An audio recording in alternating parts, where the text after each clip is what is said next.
ही व्यास जी ने कथा क्यों सुनाई? सुखदेव जी ने महाराज परीक्षित जी को भागवत कथा कब, कहां, कैसे सुनाई? कृपा करके हमको बतलाइए। शौनकादि ऋषियों के प्रश्न पूछने पर श्री सूत जी कहते हैं कि मैं सुनाता हूं उस समय की कथा, जब कौरव और पांडवों के बीच युद्ध हुआ। यहीं से कथा की, कृष्ण कथा की उत्पत्ति होती है। राजन, मैं तुमको बताता हूं। यदा मृधे कौरव संजयानाम वीरे स्वतो वीर गतिम गतेषु भृगोदरा विद्ध गदा विमर्शा भगनो रुदंडे धृतराष्ट्र पुत्रे। उस समय की बात है, महाभारत युद्ध समाप्त हो गया। उस युद्ध की विभीषिकता में कौरव भी मारे गए, पांडव भी मारे गए। पांडवों की तरफ से भी न जाने कितनी माताओं की मांग का सिंदूर उजड़ गया। उस कुरुक्षेत्र की धरा पर पड़ा हुआ भीम के गदा से, जिसकी एक एक नस टूट चुकी है, खून से लथपथ दुर्योधन, कुछ ऊपर से गिद्ध, चील, कौवे आते हैं और दुर्योधन के शरीर को मृत समझ करके जीते जी ही मांस के लोथड़े निकाल करके भग रहे।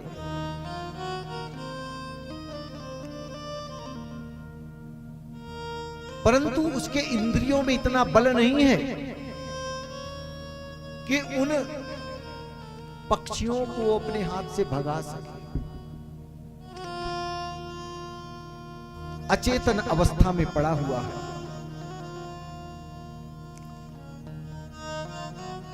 श्री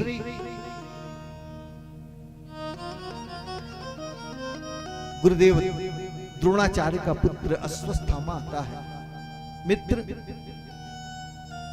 मैंने तेरा वैभव देखा, तेरी वीरता देखी।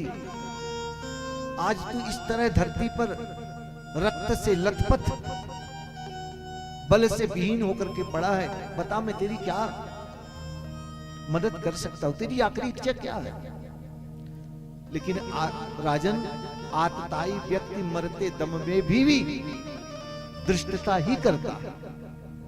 दुर्योधन ने कहा, हमको और किसी बात का, मरने का दुख नहीं, हम 100 भाई थे, सब मर गए, कोई बात नहीं। मेरा सुंदर वैभव था, कर्ण जैसा मित्र था, सब चले गए। लेकिन आज दुख एक ही बात का था, ये पांडव 5 थे, पांचों जीवित हैं, हम 100 भाई थे, सब के सब मर गए। तू चाहता क्या है? मैं चाहता हूं मित्र, अगर तू सच्चा मित्र है तो उन 5 पांडवों का तू वध कर दे, ताकि मैं उस मृत सुंदरी को अपना सकूं शांति से। उस कुरुक्षेत्र की भूमि पर पड़ा हुआ अश्वत्थामा आश्वासन देता, मित्र, यही अगर तुम्हारी इच्छा है तो मैं जाकर के अभी जाता हूं और जाकर कुछ 5 पांडवों का वध कर देता हूं। अच्छा, ठीक है मित्र। काक उलूक ही न्याय से अश्वत्थामा निकल पड़ता। कौवा चाहता है, कौवा को दिन में दिखता है, उल्लू को रात में दिखता है। उल्लू चाहता है कि कभी दिन ना हो, कौवा चाहता है कभी रात ना हो। काक उलूक ही न्याय की विधि से सोचा, अगर दिन में जाऊंगा पांडवों से युद्ध करने तो मैं नहीं जीत पाऊंगा। तो रात्रि के समय अश्वत्थामा अस्त्र शस्त्र से सुसज्जित होकर के 5 पांडवों का वध करने के लिए राजन अपने गृह से निकल लेता है।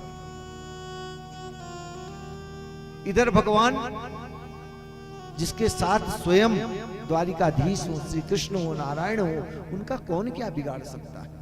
विजय की रात्रि थी, कौरवों पर विजय प्राप्त किए थे। पांचों पांडवों जिस खाट पे सोते थे, आज प्रभु ने उन पांचों पांडवों को लेकर के बोले आज चलो हम विजय का आनंद लेते हैं। और उन पांडवों के पांचों पुत्र जो हूबहू पांडवों जैसे थे, उन पांचों पांडवों की सैया पर सुला दिए। अश्वत्थामा रात्रि में आता है और उन अबोध सोए हुए पांचों बालकों को पांडव समझ के पांचों का सर कलम कर देता है। प्रसन्न हो जाता है और पांचों के बालों को पकड़ करके दौड़े दौड़े दुर्योधन के पास जाता है। मित्र मित्र मित्र, क्या हुआ? मैंने तुम्हारा काम कर दिया। क्या? बोले मैंने पांचों पांडवों का वध कर दिया। तुम्हारी यही आखिरी इच्छा थी ना? बोले हाँ मित्र, मेरी यही आखिरी इच्छा थी। परंतु जब नजदीक ला करके देखा दुर्योधन ने, अरे मित्र तूने ये क्या किया? तुमने तो हमारे वंश में कोई पानी देने वाला भी नहीं छोड़ा। ये पांडव नहीं, अपितु ये पांडव जैसे पांडवों के पुत्र हैं। जैसे ये शब्द दुर्योधन के मुख से अश्वत्थामा ने सुना, उसके हाथ से वो पांचों पांडवों के पुत्रों की मुंडी गिर गई। घबरा गया, अगर ये पांडव नहीं है तो अब मेरे जीना मुश्किल हो जाएगा, क्योंकि अब पांडव मुझको जीवित नहीं छोड़ेंगे। दुर्योधन भी विलाप करता हुआ अपने प्राणों का परित्याग कर दिया। राजन, प्रातः काल किसी के माध्यम से जब पता चला कि उसके पांचों पुत्र द्रौपदी के किसी ने मार डाले हैं, विलाप करने लगी। माता शिशूनाम निधनम सुतानाम निशम्य घोरम परितप्यमाना तदा रुदद्बाष्प कला कुलाक्षी ताम सांत्वयन्या हे किरीटमानी। विलाप करने लगती है, हाय मेरे पुत्रों को, अबोध बालकों को किसने मार दिया? मैंने क्या बिगाड़ा था? विलाप करती हुई द्रौपदी को देख करके अर्जुन आते हैं। ऋषियों, उस मां की क्या दशा होगी जिसके नवजात जवान 5-5 पुत्र एक ही रात्रि में आतताई दुष्ट दुर्योधन के द्वारा मारा जाए। विलाप करती हुई द्रौपदी को आश्वासन अर्जुन देते हैं, देवी धैर्य रखो, मैं वचन देता हूं जिसने भी तुम्हारे पुत्रों का वध किया है मैं इसको जीवित नहीं छोड़ूंगा, अवश्य मृत्यु दंड दूंगा। इधर भगवान को लेकर के अश्वत्थामा की ओर अर्जुन जाते हैं। किसी के द्वारा जब वो पता चला कि रात्रि में गुरुदेव द्रोणाचार्य का पुत्र अश्वत्थामा आया था और हो ना हो उसी ने आपके पुत्रों का वध किया। अर्जुन को आता देख अश्वत्थामा ने ब्रह्मास्त्र चला दिया। ब्रह्मास्त्र से भयभीत हुआ अर्जुन पुनः भगवान कृष्ण के चरणों में गिर पड़ता है, प्रभु ये ब्रह्मास्त्र मुझको जला देगा। अर्जुन को प्रभु कहते हैं, तुम्हारे पास भी ब्रह्मास्त्र है, कभी कभी लोहे को लोहे से ही काटा जाता है। अर्जुन ने भी ब्रह्मास्त्र का संधान किया है। दोनों ब्रह्मास्त्र आपस में टकराते हैं। अर्जुन के पास वो विधि थी राजन, जिससे उन्होंने ब्रह्मास्त्र को शांत कर दिया और जाकर के अश्वत्थामा को रस्सी से बांध करके और घसीटते हुए लाकर के द्रौपदी के सामने पटक दिया। देवी, ये तुम्हारे पुत्रों का वध करने वाला है, बताओ इसको मैं क्या दंड दूं? अगर तुम बोलो तो जमीन में गाड़ कर मारूं, बोलो तो इसको पत्थर से मरवा मरवा करके मारूं, बोलो तो इसको जीते जी जला दूं। पर धन्य है द्रौपदी महारानी, जब ऐसे शब्दों का उच्चारण अर्जुन ने किया, बधे हुए उस गुरुदेव के पुत्र अश्वत्थामा को देखा, जाकर के दौड़ की रस्सी खोलने लगती। मुच्यता मुच्यता मेसा ब्राह्मणो नितराम गुरु, ब्राह्मणो नितराम गुरु। छोड़ दो, छोड़ दो, क्या कह रहे हो देवी? बोले हाँ। अरे तुम्हारे पुत्रों का इसने वध किया और तुम बोल रही छोड़ दो? बोले हाँ, मैं कह रहे छोड़ दो। क्यों? क्योंकि एक माँ ही दूसरे माँ की गति समझ सकती है। जिस तरह मैं पुत्र के वियोग में तड़प रही हूं, रो रही हूं, तो क्या तुम्हारी गुरु माता, गुरुदेव तो रहे नहीं, द्रोणाचार्य गुरु माता हैं, तो उनके पास तो पति भी नहीं है, तुम्हारे पास तो कम से कम हमारे लिए तो पति का अवलंब है, तो क्या है वो दुखी नहीं होंगी? और ये कैसे भी है, आतताई है, दुष्ट है, पर है तुम्हारे गुरुदेव का पुत्र। क्या भूल गए गुरुदेव की उन बातों को? सरहस्योर धनुर्वेदा सभी सर्गोप संयमा, उन अबोध गूढ़ गूढ़ धनुर्विद्या का ज्ञान उन गुरुदेव द्रोणाचार्य ने आपको दिया।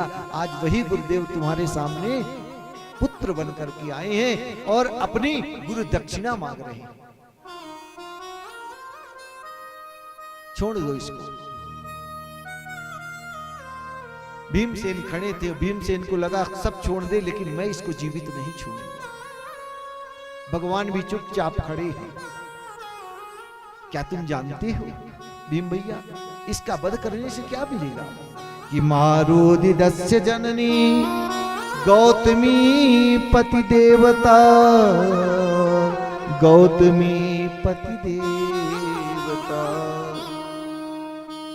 मां इनकी जो गौतमी है, अपने पुत्र के वियोग में कितना विलाप करेंगे। उनका कोई अविलंब नहीं रहेगा, कोई साथी नहीं रहेगा, इसीलिए छोड़ दो। भगवान के पास जाते हैं और जाकर के उसको खेलने दो, लेकर के चुपचाप बैठे थे।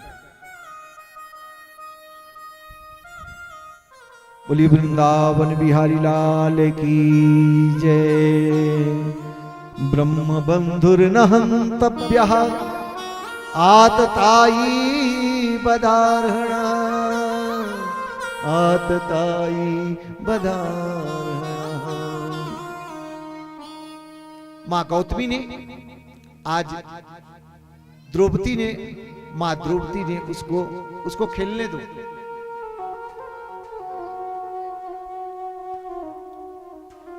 मां गौतमी और द्रौपदी मैया ने आज सांत्वना दी।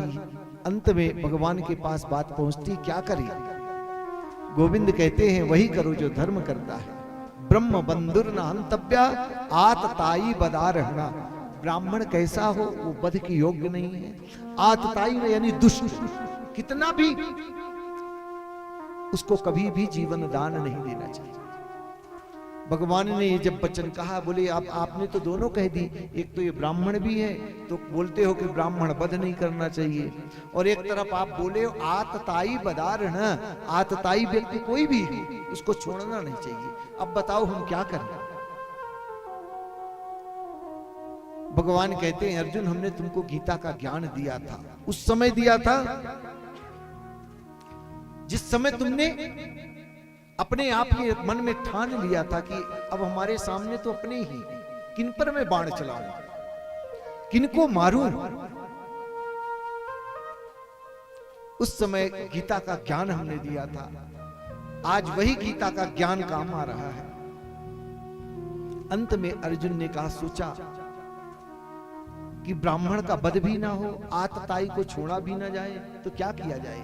तो बोले माननीय पुरुषों का अपमान ही वध माना गया। किसी को बढ़िया व्यासपीठ पर बैठाओ या घर में बढ़िया पंडित जी को बुलाओ और बढ़िया भोजन कराओ, और जब जाने लगे तो जोर का चाटा गाल में लगाओ, वो अपनी जिंदगी भर नहीं भूलेगा। क्यों भूलेगा? क्या नहीं भूलेगा? तो यहीं पर अर्जुन ने भी यही क्रिया की। माननीय पुरुषों का अपमान ही वध के योग्य माना गया। तो उस अश्वत्थामा के सर का बाल मुंडन करवाया गया, उसके मणि थी निकलवाई गई और सभा से तिरस्कृत करके धकेल दिया गया। जाओ। वध तो एक ही बार होता है, कभी कभी तलवार से लगे घाव पूरे हो जाते हैं, पर अपनों के द्वारा हुए दिए हुए वचनों के घाव जीवन भर नहीं भूलते। तो जो किसी के बाणी के घाव होते हैं वो कभी नहीं भूलते। तलवार के घाव तो कुछ दिनों के बाद बढ़िया टाका लगवा लो, ठीक हो जाते हैं। तो यहीं पर अर्जुन ने अंत में उसको जीवन दान दिया है। अश्वत्थामा जाते लग जाते सोचने लगा मैं क्या करूं, अपमान की ज्वाला में ध्यान दिया हो। अभिमन्यु की जो पत्नी थी उत्तरा, वो गर्भवती थी। अब इनके पांडव वंश में एक ही वंश है, मैं इनके वंश को ही समाप्त कर देता। इधर प्रभु सुंदर जाने के लिए रथ में बैठे हैं, एक पैर रथ पे है, एक पैर धरती पर है। अभय मुद्रा में पांडवों को आशीर्वाद दे रहे हैं कि मैं जा रहा हूं, अब तुम सबको विजय मिश्री मिल गई। तभी एक अबला चित्कार करते हुए दौड़ी दौड़ी आई और चरणों में गिर पड़ती है। पाहि पाहि महायोगिन देवदेव जगतपते, नान्यम त्वदभयं पश्ये यत्र मृत्यु परस्परम। चरणों में गिर पड़ती है, पाहि माम पाहि माम। किसी ने चेहरा तो देखा नहीं, जैसे सर ऊपर करी हो, ये तो मेरी पुत्र वधू उत्तरा है। क्या हुआ देवी? बोले रक्षा करो। किससे? बोले ब्रह्मास्त्र से। प्रभु ने सोच लिया अरे ये तो ब्रह्मास्त्र जो है अश्वत्थामा ने छोड़ा। नान्यम तद भयम पश्ये, मेरे मर जाने का भय नहीं है। तो बोले मेरे गर्भ में जो ये पांडव वंश का बीज पल रहा है ना, इसकी रक्षा कर दो, मैं मर जाऊं तो मर जाऊं। उत्तरा भी बड़ी बुद्धिमान थी, शायद अपने रक्षा की बात करती तो पुत्र की रक्षा नहीं हो पाती, और पुत्र की रक्षा तभी होगी जब मां की रक्षा हो। इसीलिए उत्तरा ने बुद्धिमत्ता के साथ प्रभु के चरणों में जाकर के अब नान्यम तद भयम पश्ये, अब आपके सिवा कोई रक्षक नहीं है, मेरी रक्षा करो, मेरे पुत्र की, इन पांडवों के वंश की रक्षा करो। कामम दहतु माम नाथ मामे गर्भो निपात्यताम। हे प्रभु मेरे गर्भ की रक्षा करिए। भगवान ने उस ब्रह्मास्त्र से उत्तरा के गर्भ में जाकर के अंगुष्ठ मात्र से, देखो धरती में अनेकों माएं आई हैं, राम को भी जन्म दिया, कृष्ण को भी जन्म दिया, लेकिन आज उत्तरा ऐसी सौभाग्यशालिनी है जिसने ब्रह्म और भक्त दोनों को एक साथ अपने गर्भ में धारण किया। भक्त परीक्षित तो पहले से ही थे, आज भगवान गोविंद भी उत्तरा के गर्भ में जाकर के उस भयंकर ब्रह्मास्त्र से उसकी रक्षा करी। देखते देखते जाकर के उस गर्भ की रक्षा करी। सब देख रहे हैं आपस में एक दूसरे की ओर। माता कुंती भी खड़ी है। कुंती मैया ने